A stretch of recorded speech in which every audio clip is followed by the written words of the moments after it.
Oh yes, this is the Hardcore Marketing Show. I'm Casey Cheshire, your host for this epic journey. And today's show, sponsored by Cheshire Impact, on a mission to help people maximize their use of Pardot and Salesforce. CheshireImpact.com. Bam. There it is. We hit record and we're cranking. It's like off to the races.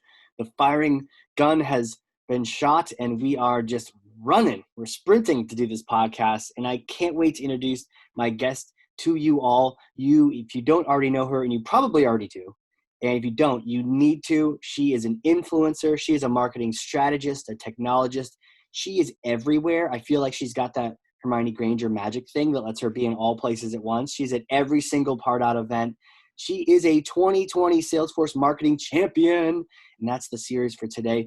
Also, 4 times People's Choice Award winner, year after year after year, marketing automation lead, Pardot CRM Specialist at NSF International. Ashley Anger, welcome to the show. Hey, how are you? Good. I'm so excited. We've chatted before. I see you at every single event I ever go to. And it's just like, we got to sit down and just chat marketing. Let's get on the podcast. Awesome. I'm glad to be here. Well, it's our Marketing Champion series, and I'm excited. And the way we start every show is I have to go pick this thing up. It's heavy. 1 second. Okay. Here you go. Thor's hammer. Got it? Got it. All right. Take that and smash for me some kind of marketing myth, bogus strategy, misconception, but set the record straight once and for all. Yes, I am here to smash the myth that adding a new Martech tool will magically fix your marketing and that purchasing the tool already knows your business. And that's just not true. And so many people tend to instantly think that a tool will solve all of their problems. So we're here today to kind of smash that myth. I love the way you said that. The tool already knows your business. What a myth, right? Right. I've never heard it said that way before. The idea that, cool, we bought this thing and it's psychic, or it has an Elon Musk brain connection into our brains, and it knows automatically who we're going after, our customers, what we're trying to do, all their challenges, and it just knows all these things. So it's just going to do all this stuff. It's so true. It doesn't know that at all, does it? It doesn't. It doesn't. And you have to know those things before you even consider purchasing a tool, because you have to tell that tool what to do. It's technology, and technology is great, but it doesn't know everything. So we have to teach the tools to do what we want them to do. I'm trying to think now, what does it know? Like, does it even know anything before we? Not really. I mean, it knows it does its job, but it doesn't have any background whatsoever. It really is a clean slate, which can be really cool if you've got a messy account somewhere else. Yes, coming over. I love a clean slate. I do. Right. So we have to fill its brain. We have to be like teachers and teach it everything from scratch. We do. And there are definitely a lot of things to consider before moving forward and buying a tool that you think is going to solve all of your problems. Right. So I've got 3 tips that I definitely want people to know to think about before they just jump into the demos and the product launches and all of those fun things. Yeah. Yes, please. Yes. So my first one is budget. Budget is so important, and it's more than just the cost of the program, because obviously we know that they typically come with a pretty good cost, pretty substantial cost, but we also need to consider the cost to manage it, the cost to implement or integrate it into your systems. That's a huge one, and I think people get very excited. They see something shiny and new and they want to bring it on board, but they don't consider having the employees or the manpower to be able to manage it, or the training that goes along with it. So those are all really important things to keep in mind. And, it all comes down to numbers at the end of the day, right? So you need to be able to show ROI for your purchase as well. So all things to consider in that budget category. The second one that I have is... One sec, real quick on that, because you just threw a bunch of things at me. I wrote most of them down here. So true. The idea that it's more than just the tool. Again, the tool doesn't know anything. And when we say it costs, it's kind of like when you go to buy, I don't know, a soda and a snack or something at a convenience store, and you're in one of those states where you have all sorts of crazy taxes, and it says like, oh, this is 99 cents and you only have $1. Yeah, it's not 99 cents, right? It's like plus the percent tax. Oh, it ends up being like 107 and you can't do it. I think that happens to us with these tools too. We think, okay, we've budgeted our max. This is all we got. Or it's kind of like the people with the home shopping things where they buy a home at the top of their range, only it's a fixer and they need to put more into it, but they're not thinking about that. You mentioned so many things: implementation, integration, the management, the training. There's so many other costs people don't think about. Yes. Yeah. And Wow. then what happens is you bring this tool on, but maybe it wasn't budgeted for all of the pieces that go along with it. You know, you Right. only got approval for the program or the platform itself. So then you're kind of stuck. And I've seen a lot of companies, and I've worked with a lot of companies where they get the tool and then they have to wait, you know, a year, 2 years to bring someone on board or to really understand how to use it. So then you're spending this enormous amount of money on this really great piece of technology, but you can't use it. You can't utilize it the way it could be used. So, you know, that's a big problem. And Yeah. I'm out there to help fix it. Yeah, you are for Yeah. sure. But you're so true about the being stuck. See, I was like, cool, I've already approved this. You don't have any more. Like, sorry. Right. Cool. You need all this other stuff to get cranking. All right. And you're right. It's, what do? I guess you just hang out for the next several months, or try to, what you've been doing. I mean, obviously going to user events is fantastic and all these other kind of things. But in the end, if you could just plan to have some of those costs built in, then you can really address everything. Yeah. And I've Cool. been on both ends, and it's much easier when you lay out the plan to your supervisor or to the VP and say, these are all of the costs associated and this is the value we'll get from it. Right. Okay. Got it. Yeah. Budget. Boom. Written it. What's Yeah. next? What's number two? Yeah. The second one is, does it fit your company's needs right now, but also in the future? Okay. So another trend that I've seen just the last few years is people jumping on new technology, but not really considering what kind of role it'll play, 2, 3, 5, 10 years down the road, if a role at all. So they're looking for a quick fix, but they're not really thinking about how it's going to tie into all of their processes, all of their procedures, how it's going to overlay onto what they're already doing, how they're going to be able to pull data from that piece and tie it into data from other pieces and other platforms they're using. Yeah, it's almost like short-sightedness and long-sightedness at the same time. Right. That people usually have one or the other, but you're right, it can be a problem to think about the needs. And I've certainly seen people buy the wrong tool because they thought it had too many features. They wanted to go more like not even MailChimp, like a lightweight marketing automation, because they're like, oh, we'll probably never get to all these things. But it's like, but what if you do? Or what if next year you're ready for them and now you got to migrate? That sounds terrible. Yeah, that's no easy feat. Yeah, for sure. No easy feat. But then also, can it have value in the short term? How do you balance that? How do you find that middle ground of it? Maybe it's a little bit advanced for us, but we can have good value now at the same time. I think it's a lot of planning and a lot of speaking with other stakeholders. So just because I see something and I'm fascinated by it doesn't necessarily mean that it's going to work for the company as a whole, and I think that's something that's really important to take into consideration. You want to make sure that your sales or business development team will get benefits from it as well. The more people that can benefit from something, the more likely it is to be approved. And then you also have a little bit more flexibility with budget. So rather than looking at those really low end, really basic marketing tools, we can kind of expand the horizons and look at some of those really great tools. Like right now, I'm into Salesforce and Pardot, and I use it on a daily basis. But we could have gone a MailChimp route, or we could have gone, just a more basic route. But it didn't give us the room to grow. And I've got big goals and big dreams, just like I know a lot of other marketers do. So we definitely want to make sure that we're allowing the room for that, but still staying within budget. I'm not looking for something that's going to allow me a ton of custom development, because that's not something that we need. It's not something that 10 years from now we'll probably need, but we do need it to be customized and personalized enough to get the job done and get it done well. So you're not distracted. You're not distracted by the shiny, oh look, custom development. You're like, yeah, thanks for trying to trick me, weird salespeople. Like I know what I need and what I don't need. And yes. I don't need that right now. I want to do it all, within the programming interface I've got. One time I had a VP of marketing and product, which was interesting. So it was like tech person who was also the marketing head. And she made the choice to go with Silverpop over Pardot. This was back in the day when Silverpop existed. And that was still a bad move. But the explanation was that it looked more complicated. And I think no one ever said this, but my guess was it was like, okay, maybe complicated equals powerful in some people's minds. Like, I don't know what this is, I don't understand it, but wow, it seems complicated. And one of the things that was highlighted for me, which just you kind of reminded me of this with being like, okay, I don't need the custom coding right now. Was at the time, Silverpop had, you could have multiple databases. You know, in Pardot, it's like you have your prospects. Well, in this tool, you could have your prospect database, and you could have another one. You can call it whatever you want.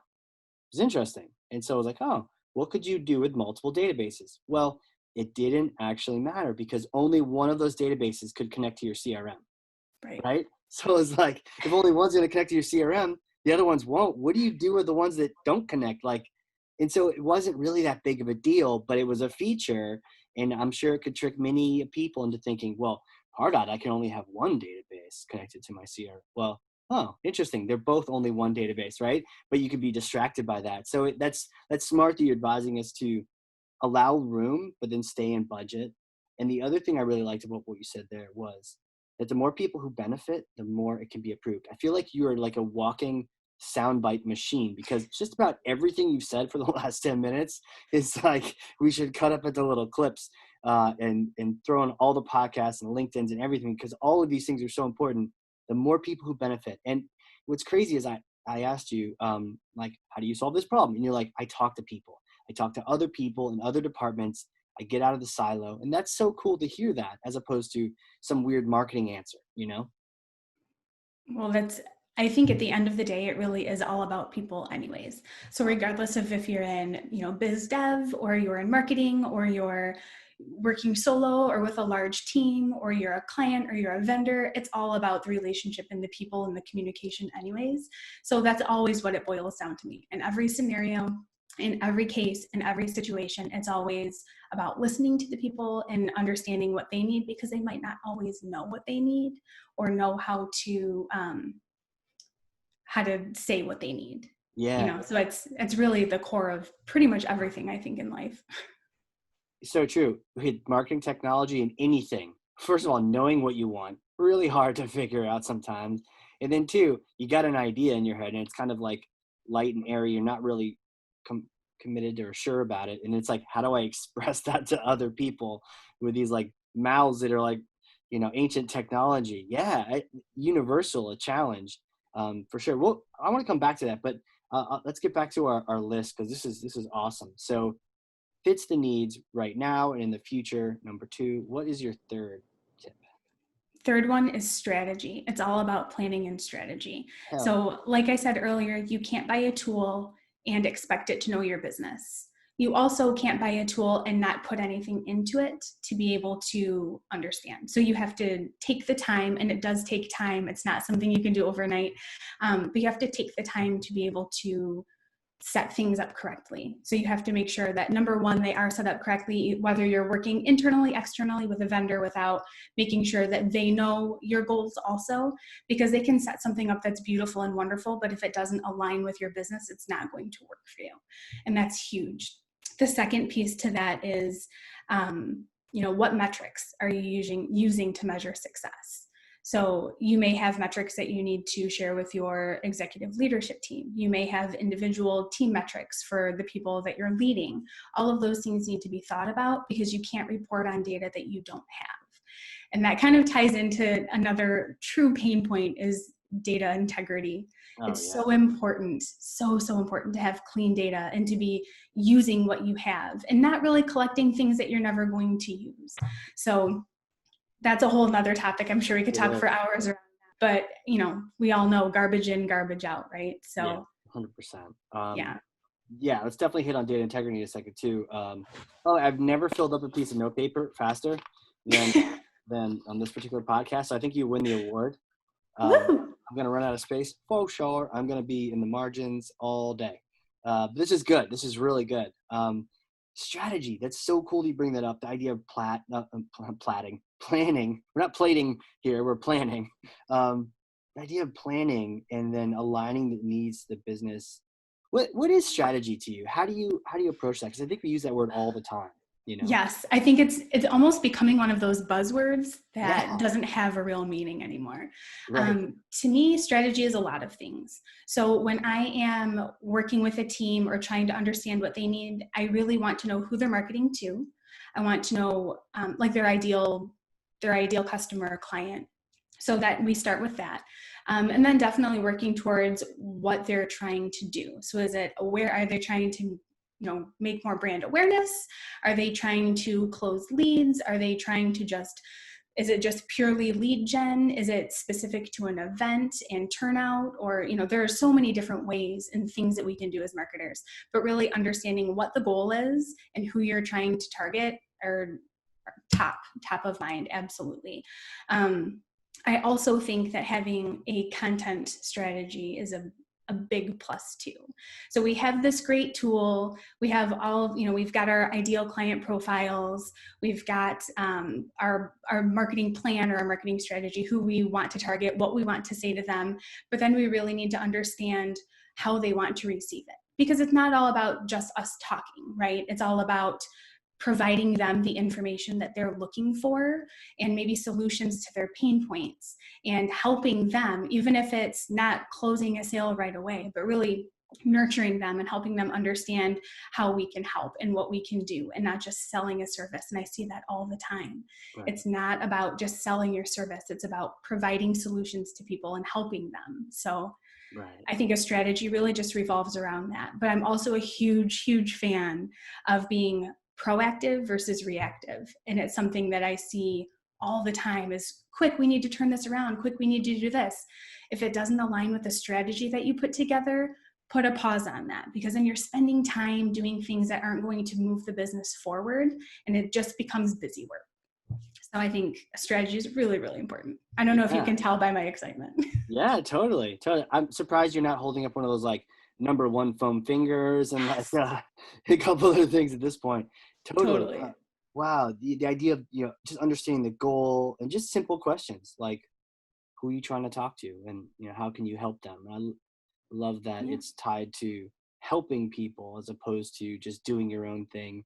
And then you mentioned another thing that is really interesting and got me thinking, the idea of trying to find out how people want to be communicated with. And I think sometimes our own biases come into that, where we think, okay, I know who I am, especially if you're selling to yourself.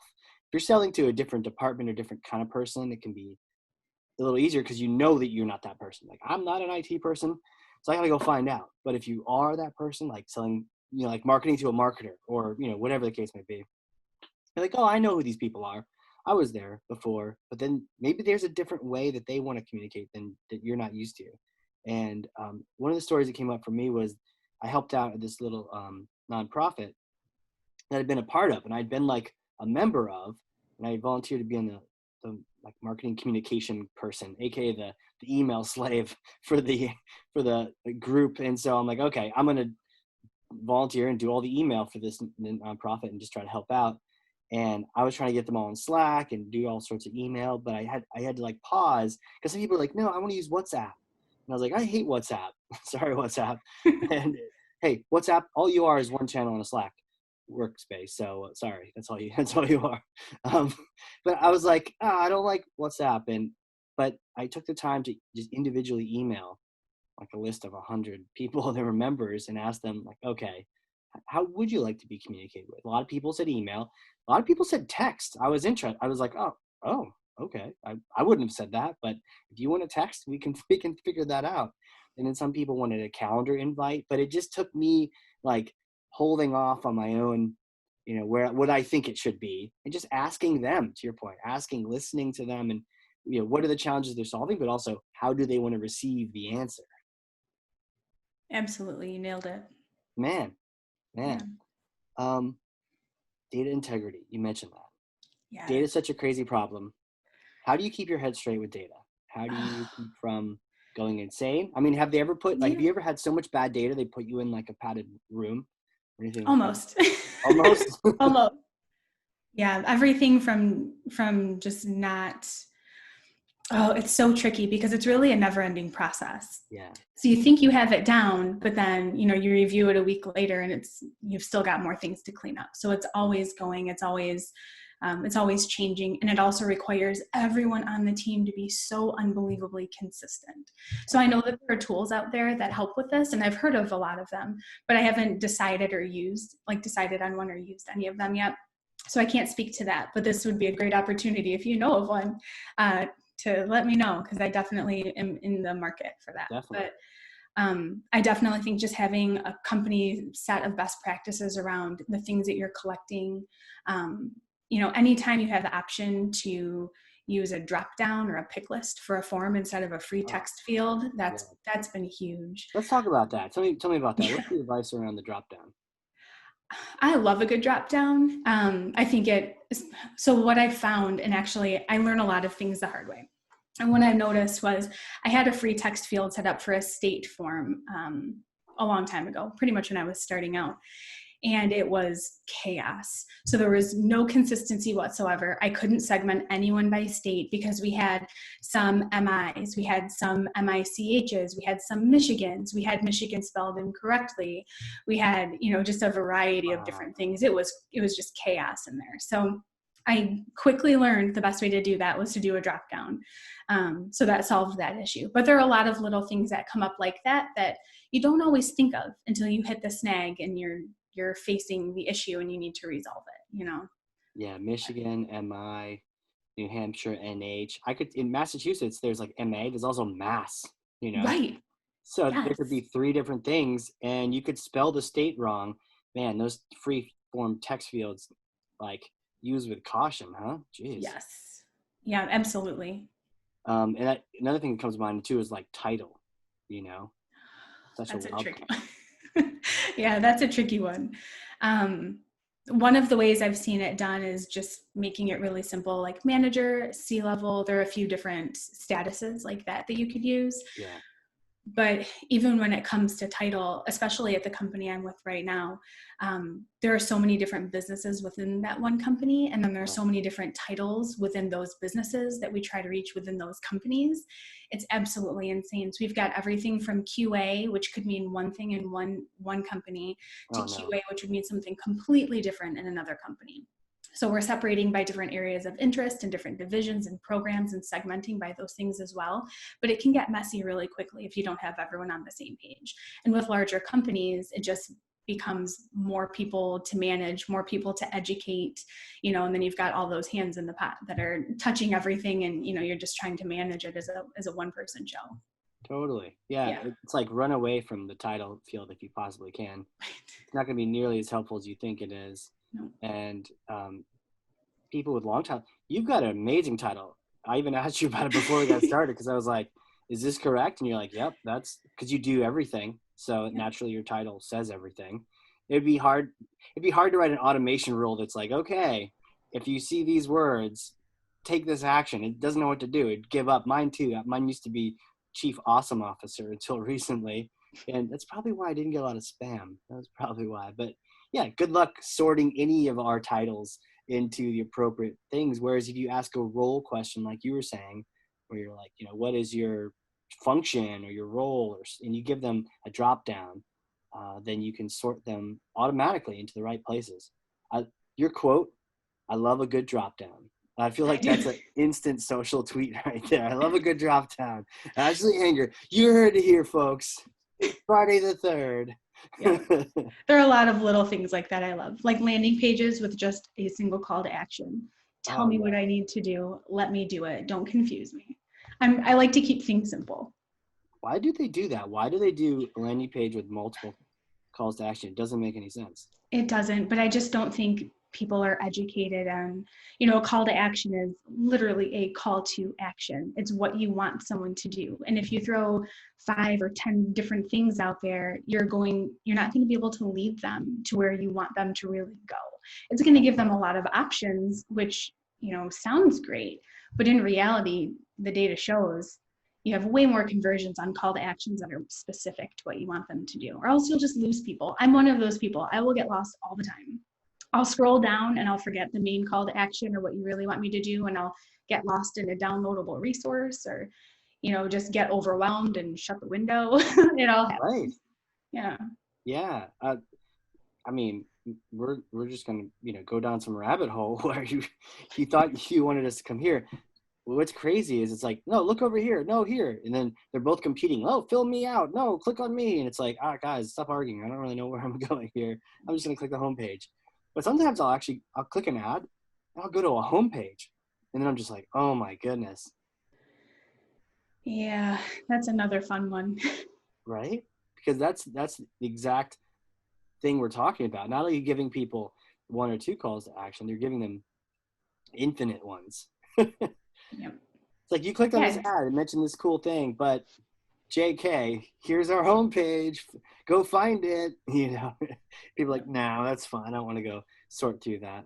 It's like a little Marie Kondo needs to happen here, right? We need to tidy up these homepages, tidy up these landing pages. Yes, I love Marie Kondo. Huge fan. Huge Right? fan. When was it the TV show? Is that how you found out about her? It wasn't. It was the book. So I was at the library with my daughter doing like a preschool reading class, Nice. and I just saw it, and it stood out to me on the shelf. And I had heard it before, but I didn't really know anything about it. I read the book. I was absolutely sold. Um, I KonMari everything all the time. Literally in my free time, I just go through things and get a donate bin together, and we just take it to the donation place by our house. And huge fan. But I'm also I like things very specific. I like things very clean. I like things very organized. I'm kind of a minimalist. Nice. Not like an extreme minimalist. I have like a lot of random things too, but I definitely pick and choose the things that I like to keep around me. Oh, So for sure. And if I were to judge your background behind you, I would agree to that. You got a yeah. couple cool things, a little trailblazer friend, and yeah. It's so interesting. The Marie Kondo thing is I'm kind of the opposite of that. I wish I was you in that regard, but when I heard about her, I was like, maybe she's got some magic spells to her. And I'm not gonna watch her TV. I tried watching the TV show, but it's slow. And then also when you hear buzzwords of everyone talking about it, you're like, is this cool or is this just a fad? But when I found out she has a comic book, I was just all over that. And I asked for it for Christmas. I actually got it from Santa. And then I remember at Christmas time, we'd done eating terrible food and like really good food and champagne, and everyone just sort of sleeping. I started going through the comic book, taking notes from it. And I basically distilled down the comic book that afternoon. And then I was like, I'm going to get started. Like, you can't like learn that stuff and then not take action. Yes, exactly. That's my favorite part about it, I think. I love learning things and reading things and then instantly being able to take action. Yeah. Because once I learn something, I want to make whatever I'm doing better to that next Yeah. level. So that's one of my favorite things. I'm actually about halfway done with your book, Oh, Marketing hey. Automation Unleashed, and I love it. It's Oh, yeah. everything simply put in a book for anyone to be able to understand. And that's just magic. It's Yeah. amazing. So Well, way to good. go, Casey. Yeah. Well, you can get it too. Amazon.com. That's cool. Yeah. I really appreciate that. Uh, I think it accidentally got Marie Kondoed up. And that was because I originally wrote a 45,000 word book, and the publisher was like, hey, great job. Good job, Casey. Pat, pat, pat. And they're like, you're contracted for 35,000. So you can do that. Or you can just pay, what was it? Was it 10 cents a word? Uh, no, it was 25 cents a word over, I think. Um, and so the question was like, okay, do I really want these 300 words, or do I want to pay like $500 for it or something crazy, whatever the math was? And I remember one of the sections was like a brief history of advanced dynamic content, and it was like, I still over. So there is no brief history of advanced dynamic content in that book. It got Marie Kondoed up, but I think it became better for that because I really had to fight and battle to figure out what stayed, what goed. If there was an extra sentence that said the exact same thing, it had to go because I didn't have room. Just like our drawers in our closets and our bookshelves, we don't have room for all the things. You can't keep it all. Yeah. So I had to clean it up. But it was kind of a nice accidental, Marie Kondo situation where it ended up making it a lot tighter of a read. Yeah, that's the same way with data duplication and same way with Yes. instances. It's the theory behind it is useful across everything pretty much. So Right.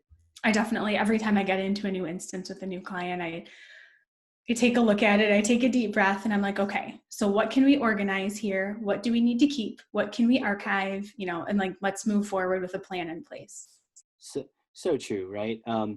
There's a particular thing. I don't know if your book probably has this in just written form, but one of the things I was impressed with her style and this. So time to clean up, right? One of the things was, let's say it's time to do books, right? And I don't think that was first, but there's a certain time, and there's like a roadmap, right? She doesn't go like, okay, just clean up this room. She's like, no, start with these things, and then start with these things, and then these things. But she doesn't say like, okay, books, for instance. Okay, clean up all the books in your bedroom, and then later on you go to your family room or your office or something. You get no. You get all the books from everywhere, and you put them all in the middle of the room, right? Same thing with clothes or anything else, any other objects in Salesforce, right? Right. You get all of the things, no matter what system they're in, you put them all in the middle of the room.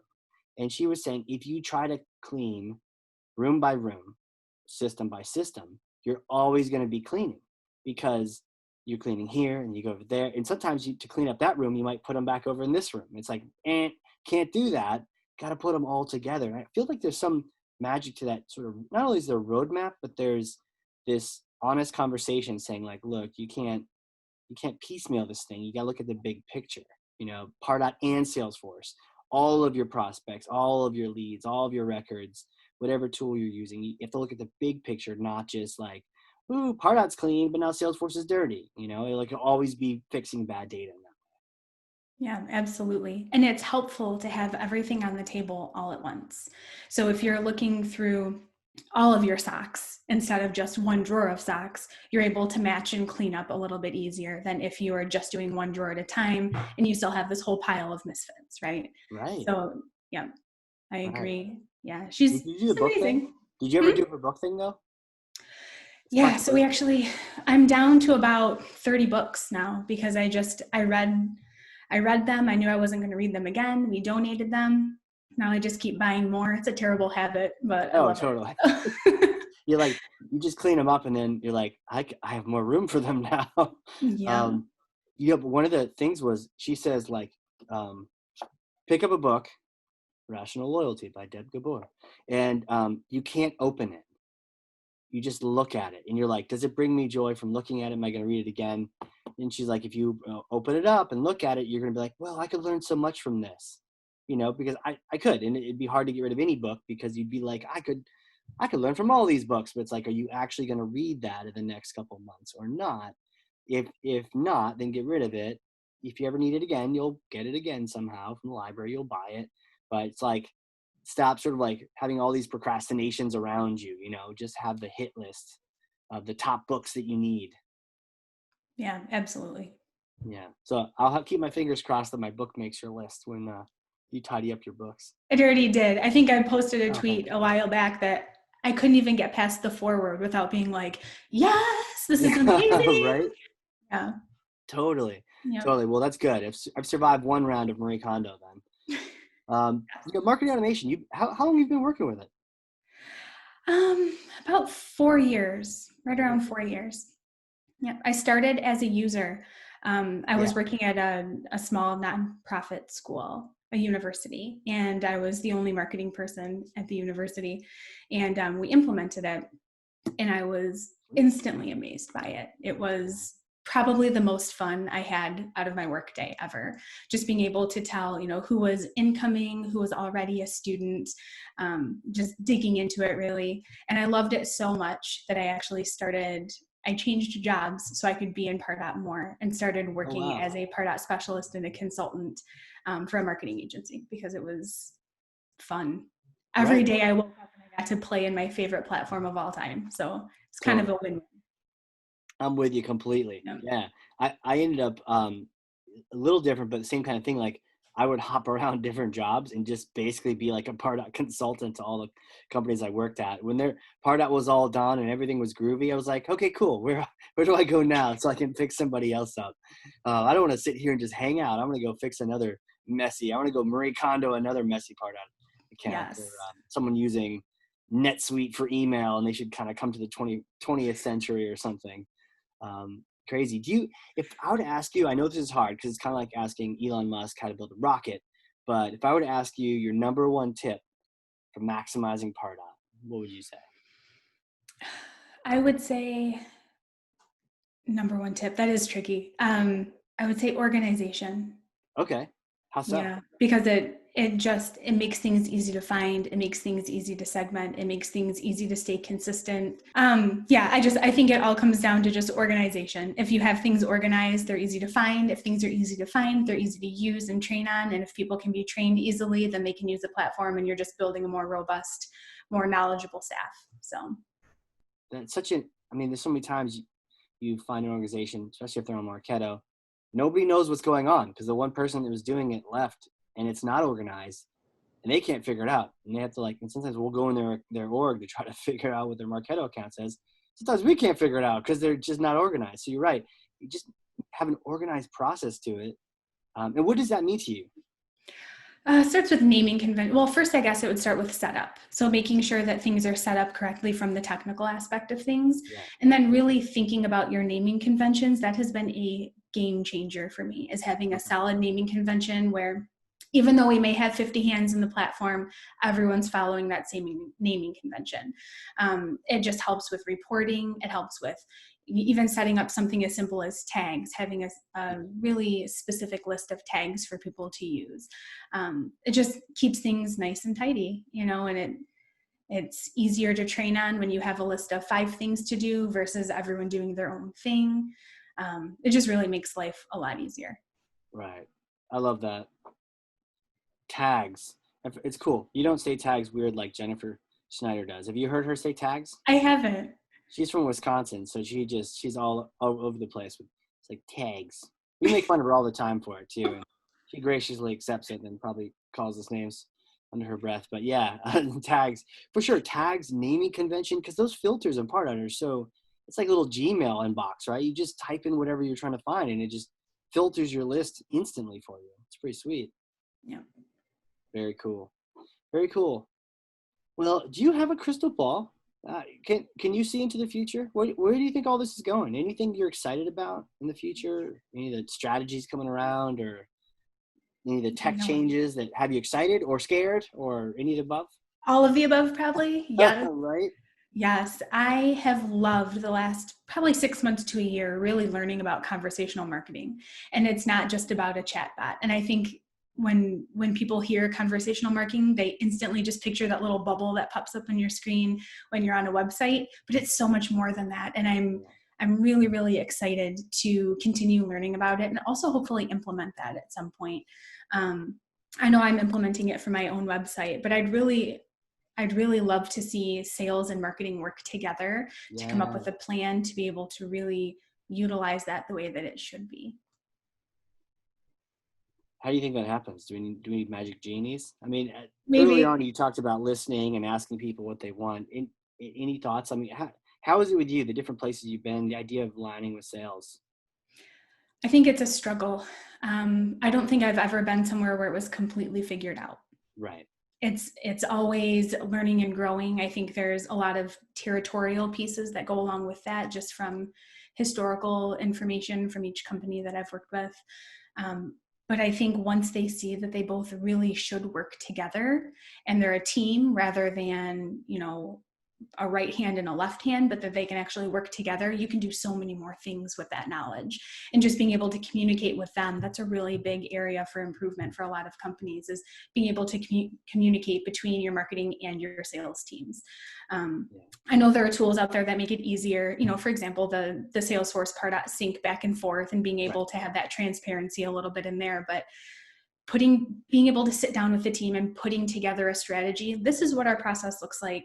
Here's point A, here's point B, here are all the steps that we need our customers or our clients to work through before we can close an opportunity one. But being able to shorten that cycle, or being able to drop the pieces that are often, where a lot of your clients or prospects may fall off and no longer want to move forward. Just being able to see that whole thing in general is really, really important and really exciting to me. And I think conversational marketing, when I read, Oh it yeah. was a book by David Cancel from Drift, and I think it was called The Conversational Marketing Book or something along those Yeah. lines, Yep. completely changed my perspective on things, because up until then, I was a form girl. I know about forms, I trust forms, they do the job, they get it done, but I didn't really know anything outside of that. And Yeah. this completely blew that whole form and landing page only up in my face. It just completely blew up. And I loved the way that it made me really think about things and not just, do what you've always done, but really consider how a new tool would help that entire process and how we could streamline things and make it easier for people to get what they need. Yeah. So, Yeah. huge fan. Yeah. Conversational marketing, the whole concept. I mean, I'm a fan of forms too. I'm a fan of marketing automation and the concept of it. I think so much of what we do is like, reminds me of the military. Hurry up and wait, right? So hurry up, get this person on your site, make it so efficient. No other call to action. So there's only a form. They fill it out, and then what happens? Like they wait. And you mentioned being aligned to sales. If we're really aligned, maybe they get a call instantly. Maybe they get a call that day. If not, they might get a call in a couple of days. Or an email to say, when is a good time to have a phone call? Well, dummy, they were probably ready right then, but because you like took a voicemail, it's like, hey, can I talk to someone? Yeah, here, leave a voicemail, and we'll coordinate over 4 or 5 emails to find a good time to talk when you would be ready to talk. It's like, I would have talked then, perhaps. It's interesting to think about what can happen. I don't think just like ABM or any of these things, like, it's not going to magically solve everything, but at least getting us thinking about the short term and how could we circumvent, like you said, how could we circumvent a lot of those sales stages? If they're ready to talk right now, could they hop on a call with a sales rep right now? That would be cool, rather than wait. Man, it would get rid of, like, someone mentioned the other day that they had done this, and as it was happening, suddenly they had less MQLs because more people were jumping right over that, and they were going right to like an opportunity, and maybe missed that stage, or were created in Salesforce, and they probably need to fix that process wise. But also it changes the metrics that you're looking at. A long time ago, earlier, you mentioned metrics that we're looking at are important. Well, if you're just looking at MQLs, chat might be horrible. But actually, if you're looking for close one deals in a faster sales cycle, chat might be awesome. Yeah. What do you think? Yeah, and I'm sure it's not for everyone. I'm sure it's not going to fit for every business or for every website out there, but any opportunity that you can connect with someone who's looking at your information right then and there, whether it's you as a person or you very clearly as a bot. I Yeah. do think there's a difference between your bot pretending to be you or, just acknowledging the fact that, hey, I'm a bot, but I really want to help you find what you need. So big difference there. But I definitely think that, having someone manning those and being able to provide real answers right then and there is a huge advantage. Absolutely. And I do still love forms, but I think forms and conversational marketing can work together like besties.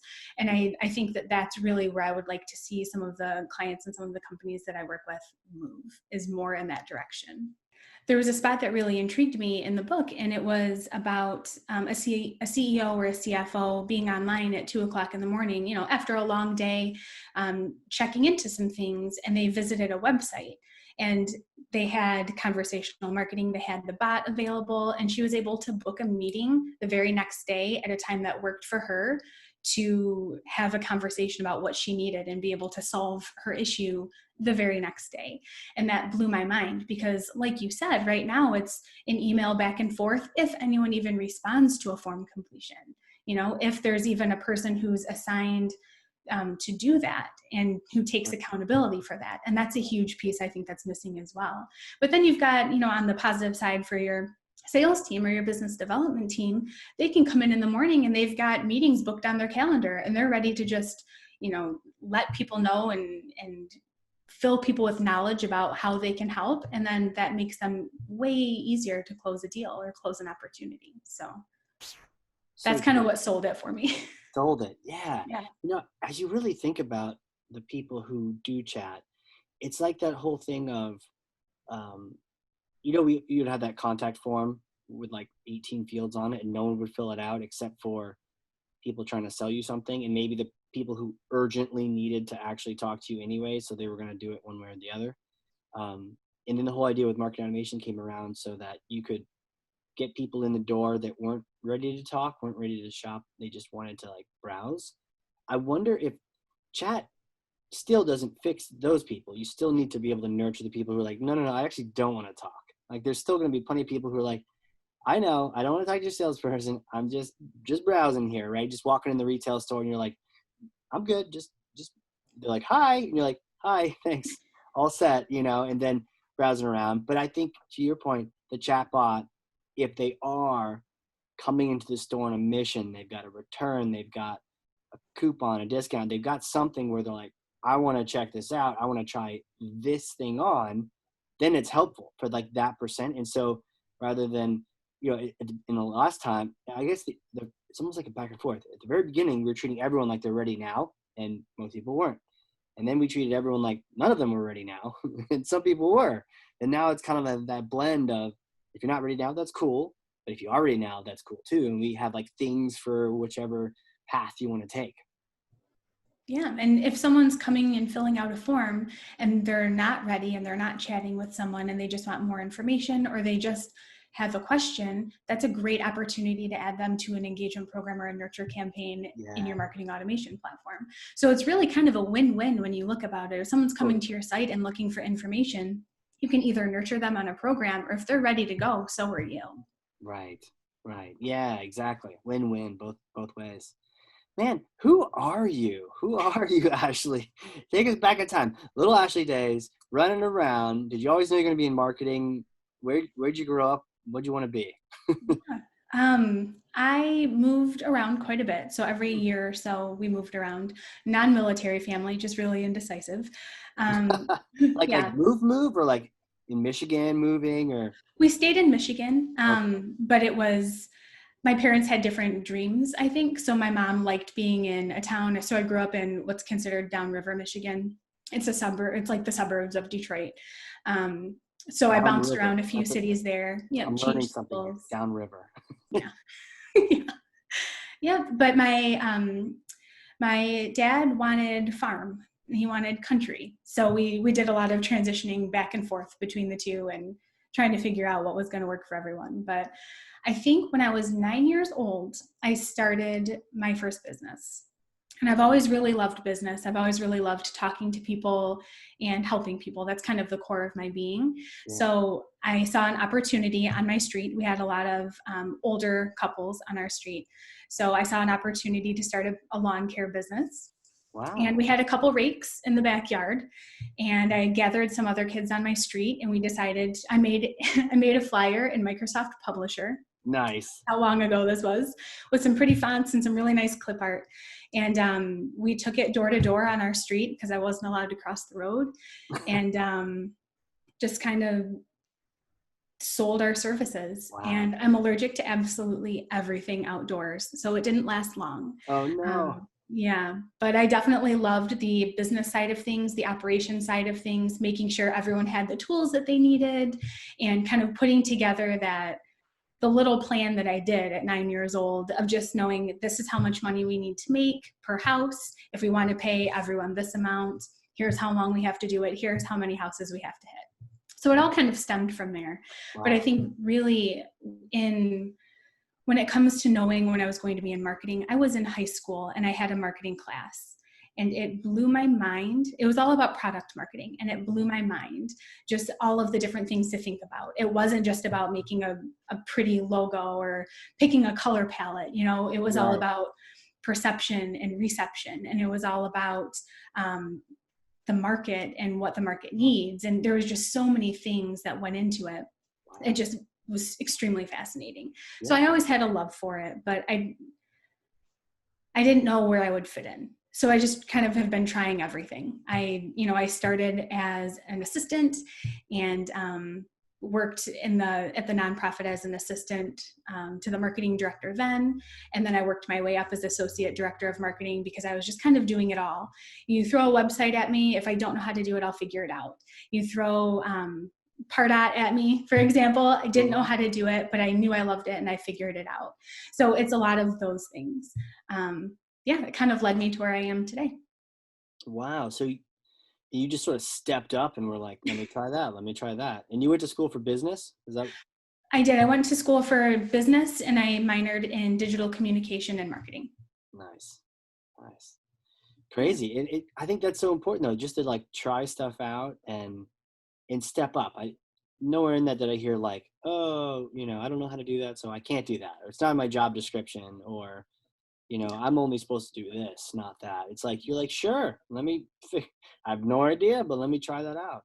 I love a challenge. I do. And it helps me always continue to learn and grow. And that's, if I had like personal core values, that would be one of them, always learning and growing, because that's important to me. I don't like to be stagnant. I don't like to be still. I always want to be helping people, and, whatever I learn, I want to share it with others.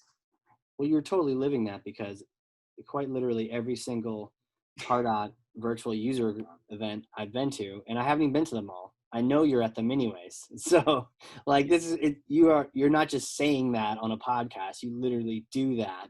And so it makes sense now to hear that it's so important to you and it's one of your core values, because you're doing it, like you got your own job where you're learning on the job, and you have all these other experiences learning from other people, and then also being able to share that. You're constantly sharing different thoughts you have, and I'm seeing on LinkedIn all the time, just sharing the different takeaways you got. So I can see you doing that as you go. It's crazy. It's really nice to have a community that you can rely on and the opportunity to be able to do that too. Yeah. So I can sit and read a book, but I love the hands-on and figuring things Oh out yeah. that way. But having that Salesforce community they just allow you to just participate in so many different things, and so many wonderful people are there to help. So Yeah. it's definitely great. If I ever am stumped and Google can't help me work through something, I know that they've always got my back. It's true. Isn't it crazy? Like, I think we don't know. We don't necessarily, this is not normal, right? To have the Salesforce community, like, it's not how it normally is. Like, when I was using NetSuite, there wasn't one, right? Or there was, but who cared? It was stupid. This is very unique, and it feels like not just a community of technologists, but people who care. Like, I get caring throughout it. There's all different kind of forces, the vet force, the out force, all different kind of forces to really just support people. And we're all answering questions for each other, because we care. Like, no one's like, where's my 5 cents for answering your question? It's just everyone. It's very, very interesting community. It is. It's a huge team, and I think everyone Yeah. wants everyone to succeed. And that's probably why I'm so drawn to it, Right. because I've never run into anyone who's talked down or who's been unhelpful. It's Yeah. always been, oh, well, I did this last week. Let me show you how I did it. Or it's always, here are screenshots and blogs that will walk you through the entire process. And that's crazy amazing. That's not something I've ever run into before really being involved with Salesforce and Pardot. So It's true. I feel like the community encourages, but also incentivizes. Like, the bigger you are in the community, it's because it's the more you're sharing in it. Like, if you're God's gift of B2B marketing analytics and you share that with no one, then you're not really, you could be a part of the community, but you're not really a big part of it. But if you know everything about it, or if you're just learning everything about it and you're constantly sharing what you learn, and asking questions and answering them and helping people, even if you only know one answer and other people know thousands, but you can help as many people know that one answer, like, it elevates you in the community. It's like I think it rewards the right stuff. Like, not all the time do they have communities like that, but it rewards the right things. Question for you, hypothetical. I may or may not have a time machine in New Hampshire. And, post COVID, wipe it down. You get a chance to use the time machine. You go back in time and you get to talk to yourself at any point in time. It could be, right after university. It could be even before that. It could be any point. What would you go back and tell yourself? You've experienced a lot of things. You've got a lot of certifications. You've done a lot. What kind of advice would you give yourself? I would tell myself it's okay to make mistakes. Okay. As long as you're learning from it, make all the mistakes, because that's the best way to really learn. And it took me a really long time to figure that out. probably a few years ago, actually. So a really, really long time. But Right. if I could have known that, 10 years ago or 15 years ago, I think I would have been able to figure out the direction I wanted my life to go a little bit sooner, Yeah. and really where I found my passion and what made me excited every morning to wake up. But I was nervous for so long to try new things and fail at them. Nobody likes failing. I mean, I still don't like failing, but I know that if I fail and I learn something, it's all right. I'm okay with it. Yeah. So, Yeah. You've got a quote on your Twitter: "What she tackles, she conquers." yes, that is one of my favorite really short quotes. I'm a huge quote junkie. Inspirational quotes are definitely one of my favorite things. But I feel like that just sums it up. There's never been a challenge that I wanted or something that I really wanted that I didn't give it my all to try to do. Sometimes I don't succeed, and that's all right. My girls know that. That's really important for me to share with them. You don't always win at everything, but if you're doing what you love and you're trying your hardest and you're doing absolutely everything you can to make it work, that's all it takes. It's really, really important to me to now that I know that, even though it took me so long, to be able to share that with them. So they see me fail, they understand, they know that I get up and I try again. And if it's something that I really want, I just keep pushing forward and eventually I'll get it. And if I don't, it'll take me somewhere else where I didn't even know was possible. Right. Oh, 100%. Yeah. 100%. It's the challenge, it's the struggle. And then it's cool that you're okay, um, going through that and learning that, and just, it's okay to, get your bruises and still come out on the other end, and you've learned something. And even if you haven't, to your point, even if you haven't won or you didn't succeed, if you learn something, then you won. If you learn something and you're still alive, you can do it again. Yep. You can try it again. Do you, speaking of quotes, do you know that it's like Roosevelt, he has like an arena quote? Have you heard of that?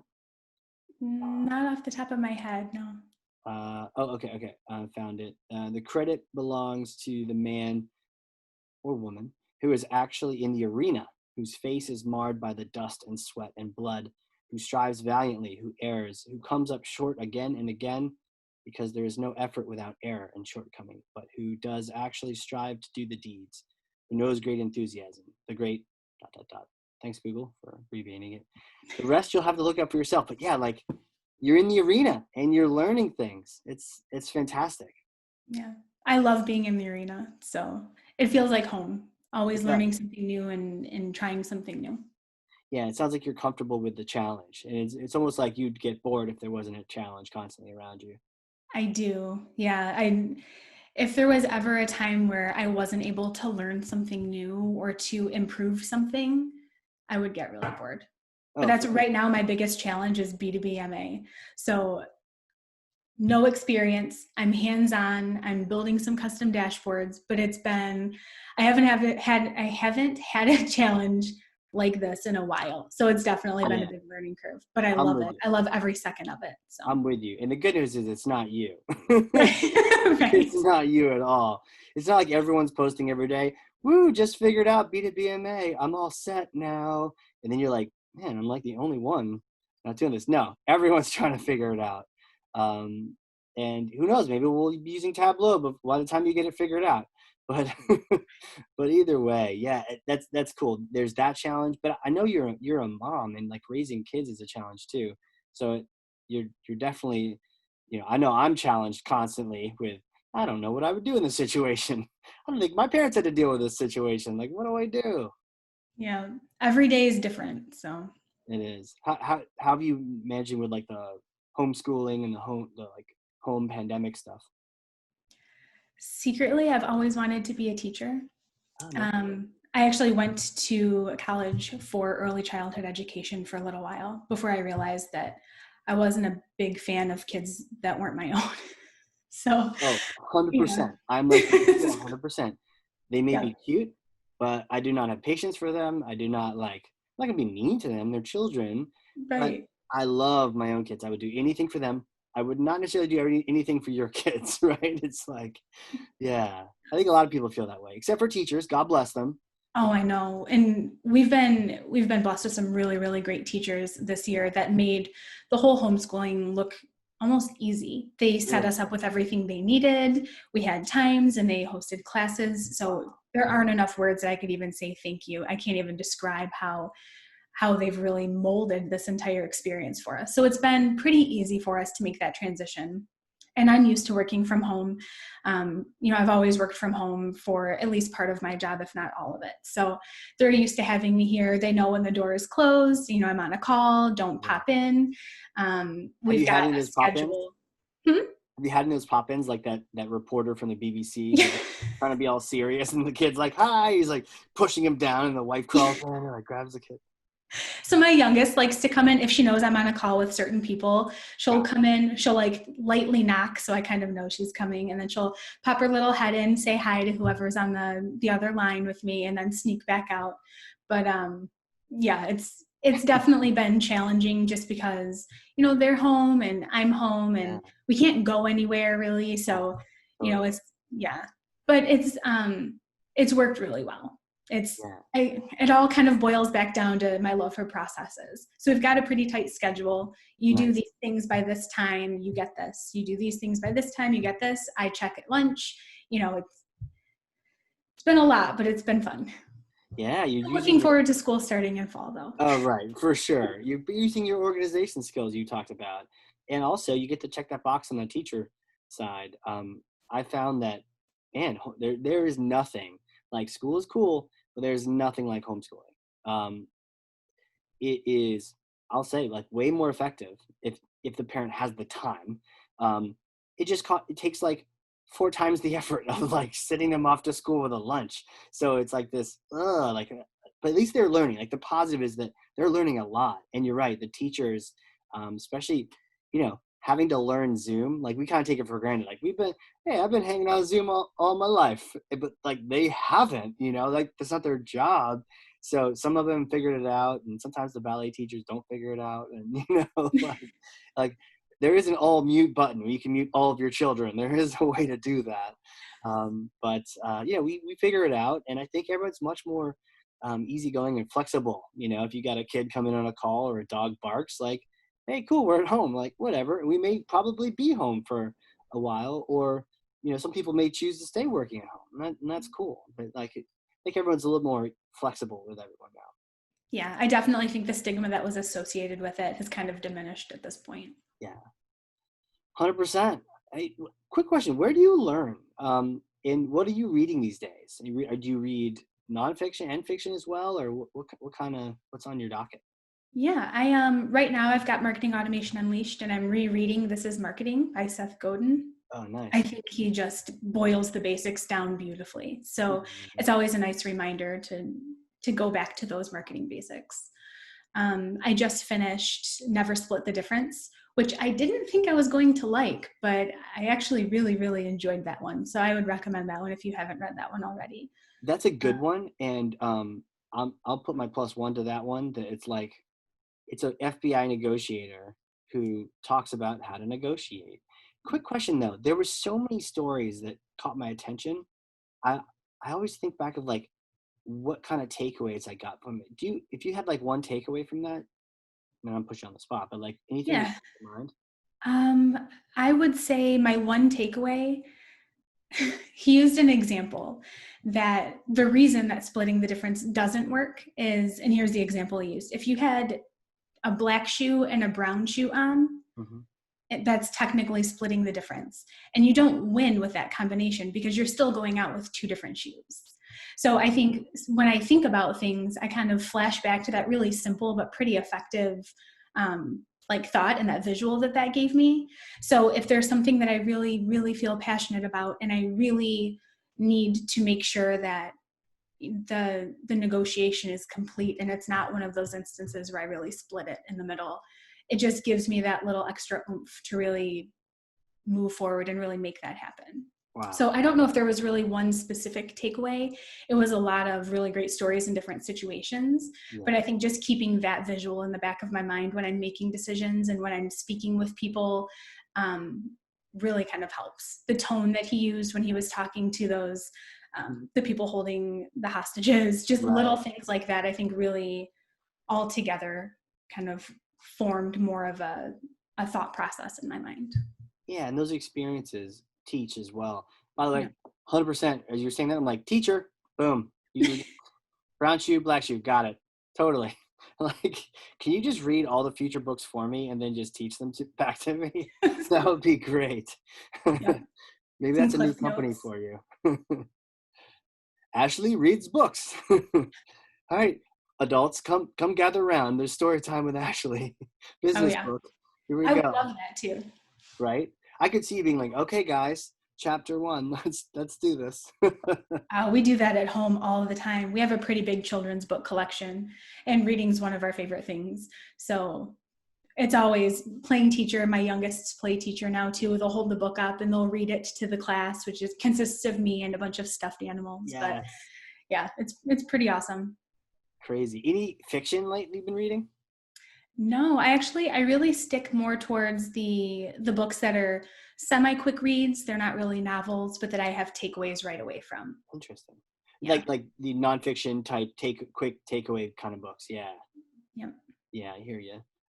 It's every now and then it's almost like fiction can be harder because, well, I mean, nonfiction can be hard too if you're not teaching me anything, but the fiction can be hard. It's like, I'm not interested in your goofy whatever, genre, or you get completely captivated, so it's kind of hit or miss for that.